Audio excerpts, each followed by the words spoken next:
Baik, assalamualaikum warahmatullahi wabarakatuh. Sebelumnya perkenalkan nama saya Tazakan Hafiz dengan akhiran NIM 068. Baik, di sini saya akan mempresentasikan tentang perilaku sosial dalam komunitas, yang mana ini masih dalam materi psikologi komunitas. Jadi langsung saja. Jadi pada PPT kali ini, ataupun saya ini akan menjelaskan tentang yang pertama ada pengertian dari perilaku sosial itu sendiri. Dalam ranah komunitas itu apa? Kemudian yang kedua ada faktor-faktor yang mempengaruhi dari perilaku sosial dalam komunitas itu. Yang ketiga konsep-konsep utamanya. Dan yang terakhir adalah implikasi dalam psikologi komunitas. Kemudian langsung yang pertama, jadi apa itu perilaku sosial dalam komunitas? Perilaku sosial dalam komunitas ini merujuk pada cara individu berinteraksi, bekerja sama, ataupun berkonflik dalam suatu lingkungan sosial tertentu.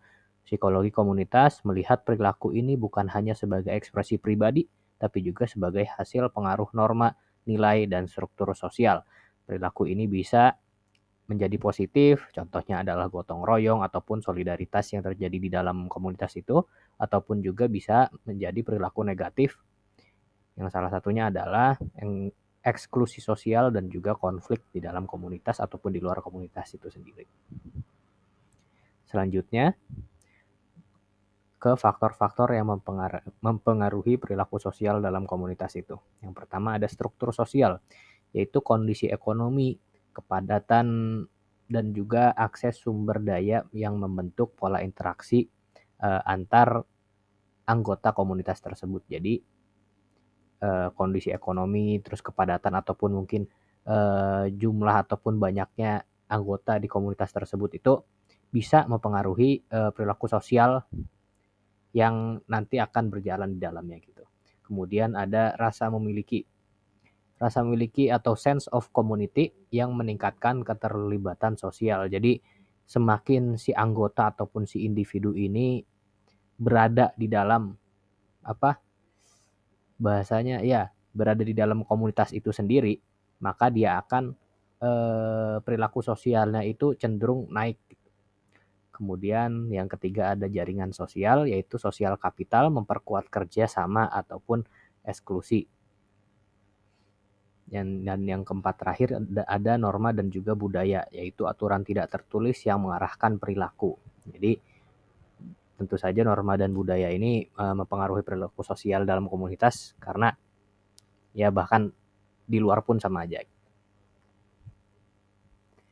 Kemudian masuk ke dalam konsep-konsep utama dari perilaku sosial dalam komunitas. Yang pertama ada kolektif efikasi, yaitu kemampuan warga ataupun anggota komunitas itu untuk bertindak bersama menjaga ketertiban dan mendukung kesejahteraan. Komunitas dengan kolektif efikasi tinggi cenderung lebih aman dan juga prososial. Jadi ini itu tentang kemampuan si anggota ini untuk bertindak dan juga bersama menjaga ketertiban dan mendukung kesejahteraan bersama. Jadi gimana ya, solidaritas gitu bahasanya. Jadi semakin kolektif efikasinya tinggi, solidaritasnya semakin tinggi. Gitu. Yang kedua ada sosial kapital, yaitu jaringan sosial dan norma kepercayaan yang memfasilitasi koordinasi, terdiri dari bonding ataupun ikatan internal dan juga bridging, hubungan eksternal, yang mana itu pun bisa positif dari contohnya solidaritas ataupun negatif yaitu eksklusivitas. Jadi ya sosial kapital ini seperti tadi yang jelaskan jaringan sosial dan juga norma kepercayaan yang memfasilitasi koordinasi. Jadi semakin bondingnya ataupun bridgingnya itu semakin kuat antar anggota itu maka akan semakin baik ataupun solidaritas. Dan sebaliknya kalau misal bondingnya lemah ataupun tidak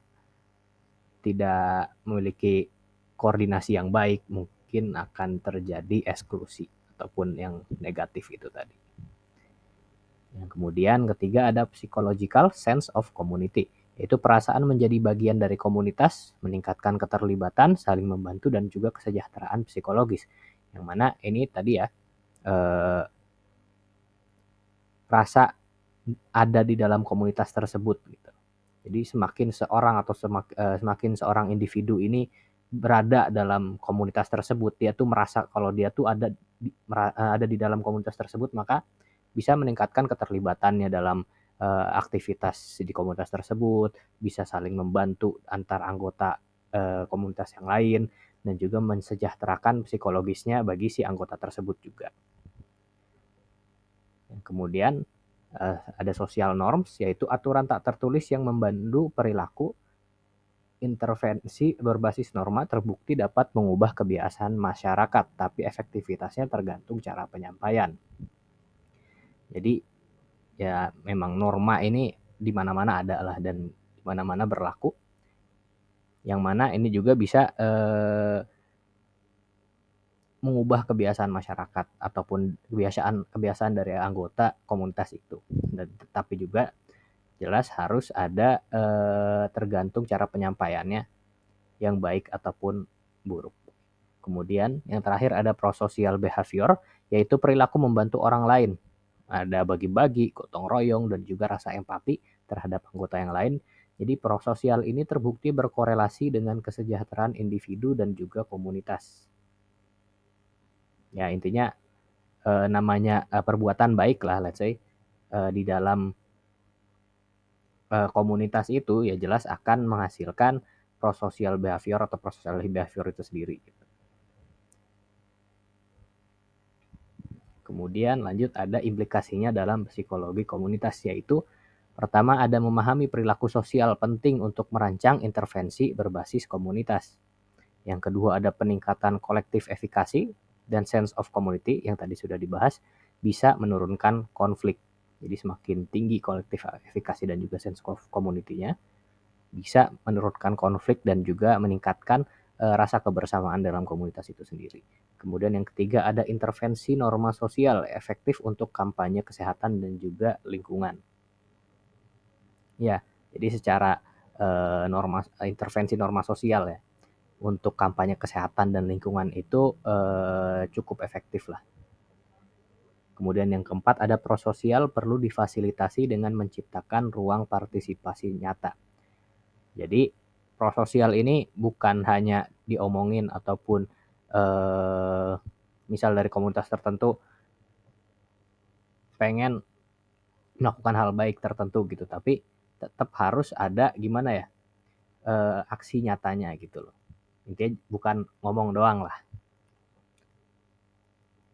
Kemudian lanjut Unity of Science-nya, yaitu Quran Surah Al-Hujurat ayat ke-13 yang mana artinya itu adalah wahai manusia, sesungguhnya kami telah menciptakan kamu dari seorang laki-laki dan juga seorang perempuan. Kemudian kami jadikan kamu berbangsa-bangsa dan bersuku-suku agar kamu saling mengenal. Sesungguhnya yang paling mulia di antara kamu di sisi Allah ialah orang yang paling bertakwa. Sesungguhnya Allah Maha mengetahui lagi Maha mengenal. Jadi di sini ada kata yaitu berbangsa-bangsa dan bersuku-suku yang mana itu bisa juga mereferensi kepada komunitas tertentu. Komunitas itu kan ada banyak ya, bisa komunitas dari bangsa, suku ataupun yang lain-lain.